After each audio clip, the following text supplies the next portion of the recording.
Well, it is wonderful to see all of you here today.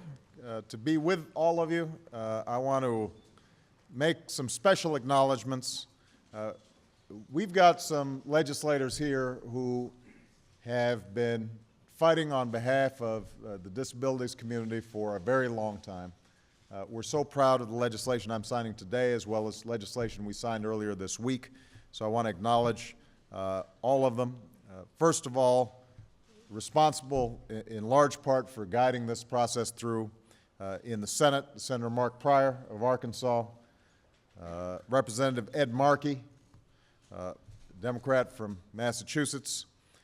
We also have here Senator Jay Rockefeller of West Virginia, Senator Barbara Mikulski, Democrat of Maryland. We've got Kent Conrad, as well as Byron Dorgan, the Dakota Boys from North Dakota. We've got Representative Henry Waxman, who's on so many important pieces of legislation this year, and we're grateful to him.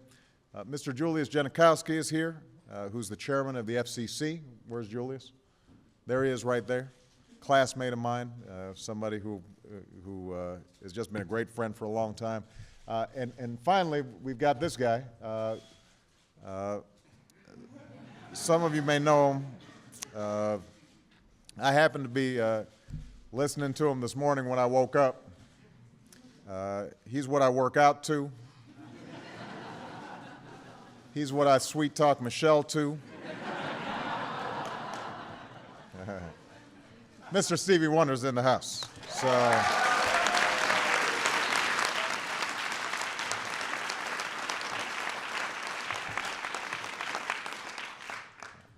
I was doing a little rendition of some of his music to him, and he was kind enough not to laugh.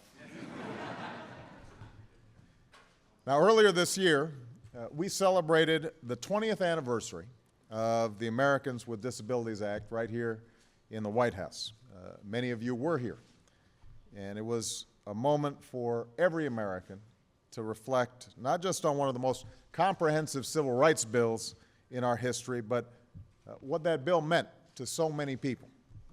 It was a victory won by countless Americans who refused to accept the world as it is, and against great odds, waged quiet struggles and grassroots crusades until finally change was won. And the story of the disability rights movement is enriched because it's intertwined with the story of America's progress. Americans with disabilities are Americans first and foremost, and like all Americans, are entitled not only to full participation in our society, but also full opportunity in our society. So we've come a long way, but even today, after all the progress that we've made, too many Americans with disabilities are still measured by what folks think they can't do instead of what we know they can do. The fight for progress isn't about sympathy, by the way, it's about opportunity. And that's why all of us share a responsibility to keep building on the work of those who came before us. One life, one law, one step at a time. So today we're here to take two more steps on that journey. First of all, on Tuesday, I signed Rosa's Law. This is named for a 9-year-old girl. Right there, Rosa, wave to everybody.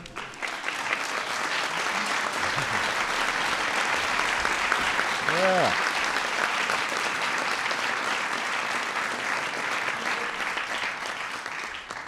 That's some good waving there, Rosa. Rosa Marcelino, it's so inspiring to have her here. As one of hundreds of thousands of Americans with Down syndrome, Rosa worked with her parents and her siblings to have the words mentally retarded officially removed from the Health and Education Code in her home state of Maryland. Now, Rosa's Law takes her idea a step further. It amends the language in all federal health, education, and labor laws to remove that same phrase and instead refer to Americans living with an intellectual disability. This may seem to some people like a minor change, but I think Rosa's brother, Nick, put it best. Where's Nick? You right there, Nick? You can wave too. Go ahead. But I want everybody to hear Nick's wisdom here. He said, what you call people is how you treat them. If we change the words, maybe it'll be the start of a new attitude towards people with disabilities. That's a lot of wisdom from Nick.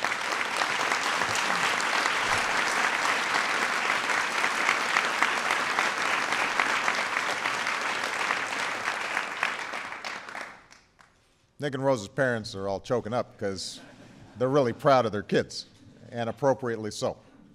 Now, the bill I'm signing today into law will better ensure full participation in our democracy and our economy for Americans with disabilities. The 21st Century Communications and Video Accessibility Act will make it easier for people who are deaf, blind, or live with a visual impairment to do what many of us take for granted, from navigating a TV or DVD menu to sending an email on a smartphone. It sets new standards so that Americans with disabilities can take advantage of the technology our economy depends on. And that's especially important in today's economy, when every worker needs the necessary skills to compete for the jobs of the future. So together, these changes are about guaranteeing equal access, equal opportunity, and equal respect for every American.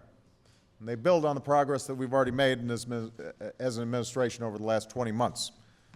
Together, we put in place one of the most important updates to the ADA in 20 years by prohibiting disability-based discrimination by government entities and private businesses, and by updating accessibility standards.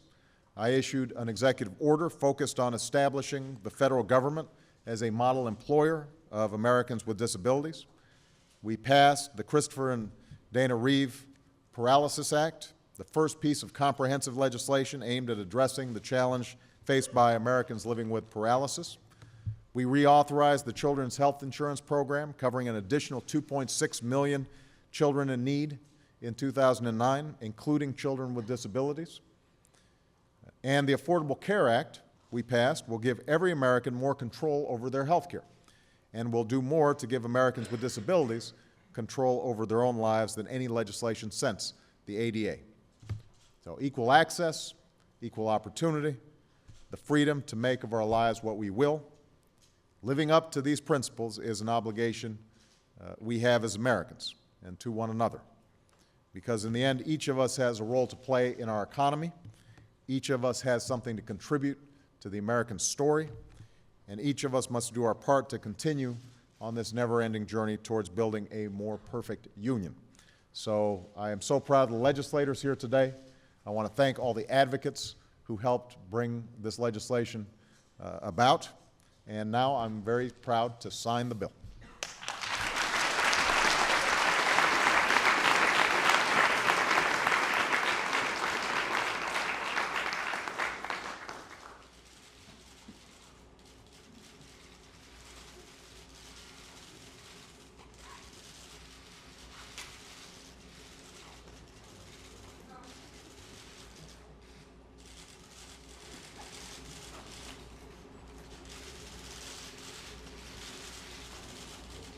Done.